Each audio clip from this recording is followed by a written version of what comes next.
Hi everyone, welcome back to my channel Advocate Narendra Madhav. Guys, today we will discuss most essential topic of the civil laws is concerned because in these topics we also cover the all important real estate laws because we know that today's scenario is totally different. Real estate laws the very important role play to today's scenario. आप सभी का सही दिल से स्वागत advocate Narendra Madhav platform पर। आज हम रियल इस्टेट के ज़रिए जितने भी कानून की धाराएं हैं उसके बारे में बात करेंगे, साथ ही साथ जितने भी इंटरलिंकिंग लॉज रियल इस्टेट के जो कानून है उसके साथ आते हैं उन सभी का हम इन डिप्थ बात करने वाले हैं।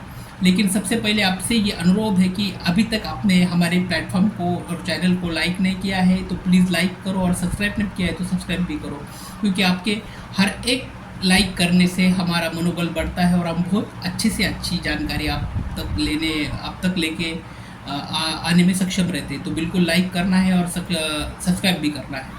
दोस्तों, रियल इस्टेट जो बहुत बड़ी बात हम करने वाले हैं कि रियल इस्टेट जो बात है ये एक दिन ब दिन बढ़ने वाली इंडस्ट्रीज़ है, और सिविल के जितने भी कोर्ट में जाके आप देखेंगे तो बहुत ज़्यादा सिविल सूट रियल इस्टेट के जरिए पेंडिंग आपको देखने को मिलेंगे हर एक सिविल कोर्ट में। तो आज हम सिर्फ ओवर लुकिंग करेंगे कि कौन कौन से इम्पोर्टेंट लॉज है रियल इस्टेट के लिए, और ये जो सब इम्पोर्टेंट जो लॉज है रियल इस्टेट के लिए, और इसके साथ साथ इंटरलिंकिंग जो भी लॉज है उनके बारे में बात करेंगे। जैसे मैं कहता हूँ कि सिविल प्रोसीजर कोड जो है सीपीसी ये हर एक सिविल लॉज के लिए ज़रूरी ही है, क्योंकि सीपीसी जो है एक प्रोसीजर लॉज है कि कभी भी हमें अपने सिविल जो भी कोर्ट में सिविल सूट फाइल करना है तो हमें जो वे से जाना है उस वे ही हमें सिविल प्रोसीजर कोड यानी सीपीसी में पूरी तरह से हमें बताया है। जितने भी सीपीसी की सेक्शन है, जितने भी सीपीसी के ऑर्डर है, जितने भी सीपीसी के ऑर्डर में जो भी रूल्स है वो हर सभी में यही मेंशन किया गया है कि जब भी हमें सिविल सूट सिविल कोर्ट में फाइल करना है तब हमें किस तरह से जो चीज़ें हमें समझनी है और किस तरह से जो जो इम्पोर्टेंट चीज़ें हैं उसे हमें ध्यान में रखते हुए आगे बढ़ना है। ये सीपीसी में हमें पूरी तरह से जानकारी मिलती है। अब यहाँ पर बात रियल इस्टेट की है, तो real estate laws of India में सबसे पहले बात आती है कि रियल इस्टेट में रेरा जो एक्ट है जिसे हम रेगुलेशंस एंड डेवलपमेंट एक्ट 2016 का जो रेरा एक्ट है जिसे रेगुलेशन एंड डेवलपमेंट्स एक्ट कहते हैं, तो जो रियल इस्टेट में एक बहुत बड़ा बदलाव ये रेरा के जरिए आ चुका था कि रेरा से पहले जो भी एक्ट था वो पूरी तरह से परिपूर्ण नहीं था। लेकिन जब भी रेरा आ गया है तो रेरा से registration of real estate project का करना बहुत ज़्यादा ज़रूरी हो चुका था कि हर एक रियल इस्टेट प्रोजेक्ट का registration is compulsory according to RERA act. इसके साथ ही साथ प्रोटेक्शन ऑफ होम बायर्स, जो भी घर खरीदने वाले लोग हैं उनके प्रोटेक्शन के हित में भी बहुत ज़्यादा जानकारी रेरा एक्ट में इंक्लूड की गई है, और बहुत ज़्यादा प्रोविजंस भी होम बायर्स के सिलसिले में रेरा एक्ट में दिए गए हैं।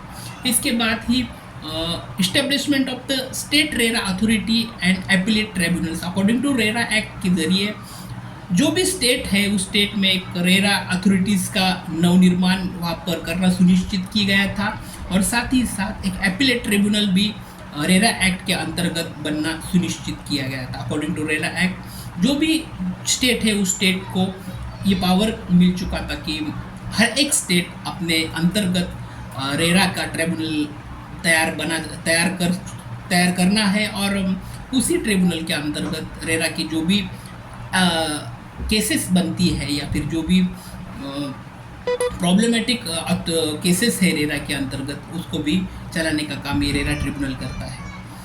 उसके बाद दूसरा इम्पोर्टेंट जो एक्ट है वो भी हम आगे चल के बात करने वाले हैं, जिसमें ट्रांसफर ऑफ प्रॉपर्टी एक्ट 1882 का टीपी एक्ट है।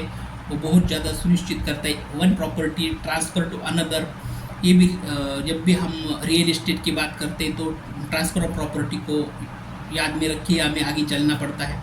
इसके साथ रजिस्ट्रेशन एक्ट है 1908 का जो रजिस्ट्रेशन एक्ट है वो बहुत ज़्यादा ज़रूरी होता है कि अकॉर्डिंग टू रजिस्ट्रेशन एक्ट कोई भी इमूवेबल प्रॉपर्टी अगर ट्रांसफ़र करनी है तो उसका रजिस्ट्रेशन करना बहुत ज़्यादा ज़रूरी होता है। ये भी एक्ट के बारे में हम बात करने वाले हैं। उसके साथ साथ इंडियन स्टैम्प ड्यूटी एक्ट 1899 1899 का इंडियन स्टैम्प ड्यूटी एक्ट है। उसके साथ साथ जो भी स्टेट के स्टैम्प लॉज बन चुके हैं, हर एक स्टेट के अलग अलग स्टैम्प एक्ट लॉज भी कुछ स्टेट ने बनाए हुए हैं, वो भी हम देखेंगे। यहाँ का महाराष्ट्र की बात करें तो Maharashtra ownership flat act 1963 MOFA जिसे कहते हैं हम, महाराष्ट्र ओनरशिप फ्लैट्स एक्ट 1963 के बारे में भी बात करेंगे। इसके साथ साथ Maharashtra apartment of ownership act 1970, Maharashtra apartment जो है उसके साथ जो ओनरशिप एक्ट है, महाराष्ट्र अपार्टमेंट ओनरशिप एक्ट 1970 का जो बना हुआ एक्ट है, वो भी रियल इस्टेट के लिए बहुत ज़्यादा ज़रूरी होता है, उसके बारे में भी हम बात करेंगे। इसके साथ लैंड रेवेन्यू जो कोड है, लैंड रेवेन्यू कोड भी बहुत ज़्यादा ज़रूरी होता है। स्पेसिफिक रिलीफ एक्ट है 1963, इसके भी बारे में बात करेंगे। इंडियन इस्मेट एक्ट है 1882 का। इस्मेट जो होते हैं, इस्मेट के जो राइट्स होते हैं वो भी रियल इस्टेट के लिए बहुत ज़्यादा ज़रूरी होते हैं, और मायने रखना बहुत ज़्यादा ज़रूरी रहता है कि जब भी हम रियल इस्टेट की बात करेंगे तो ये जो इम्पोर्टेंट फैक्ट है वो भी देखना ज़रूरी होता है, क्योंकि ये सभी लॉ इंटरलिंकिंग बनते हैं। इस्मेट एक्ट जो है 1882 का बहुत ज़्यादा ज़रूरी है। उसके साथ साथ लिमिटेशन एक्ट है 1963 का। अब लिमिटेशन एक्ट तो क्रिमिनल के साथ साथ सिविल में भी और सिविल के साथ साथ क्रिमिनल में भी चलता है, क्योंकि लिमिटेशन एक्ट जो है वो लिमिट सुनिश्चित करता है कब आपको सिविल सूट फाइल करना है, और उसका ट्रांसफर ऑफ प्रॉपर्टी में भी जो भी सूट आपको फाइल करना है उसका जो लिमिटेशंस जो मेंशन किया गया है अकॉर्डिंग टू लिमिटेशन एक्ट भी हमें देखना है। जब भी हम रियल इस्टेट की जब बात करते हैं तो उसमें भी रियल इस्टेट एक्ट बहुत ज़्यादा ज़रूरी होता है।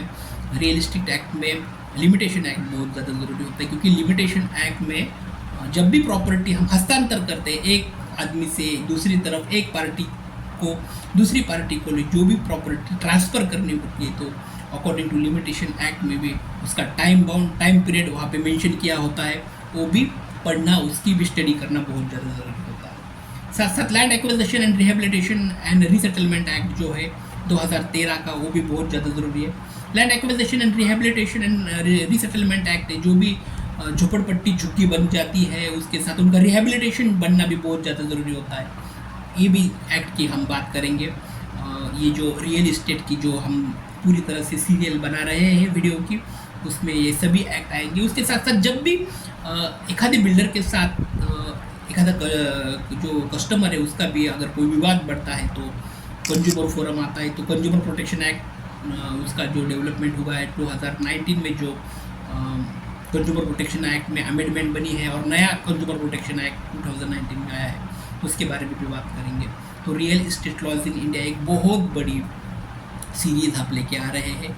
इसके ज़रिए जो भी सिविल लॉज है वो सब सिविल लॉज कवर करने की हम बात करेंगे, बहुत डीप नहीं, लेकिन उसका ओवरव्यू तो भी हम थोड़े थोड़े हर एक कानून के ज़रिए लेने की काम ज़रूर करेंगे। तो आज के जो वीडियो है यहाँ पे हम रुकेंगे। कल जो हम नेक्स्ट जो वीडियो लेके आ रहे हैं उस वीडियो में हम what is the real regulation and development act specially from real estate is concern, RERA जो है 2016 का, उसका ऑब्जेक्ट, उसके सेक्शन और उसका जो भी पूरी जो कानून की धारा है रेरा के ज़रिए रेगुलेशन एंड डेवलपमेंट एक्ट 2016 के बारे में आने वाली वीडियो में विस्तार से बात करेंगे। वीडियो अगर अच्छा लगता होगा तो लाइक आपको करना है और सब्सक्राइब भी करना है। Thanks for watching my video. Thank you so much.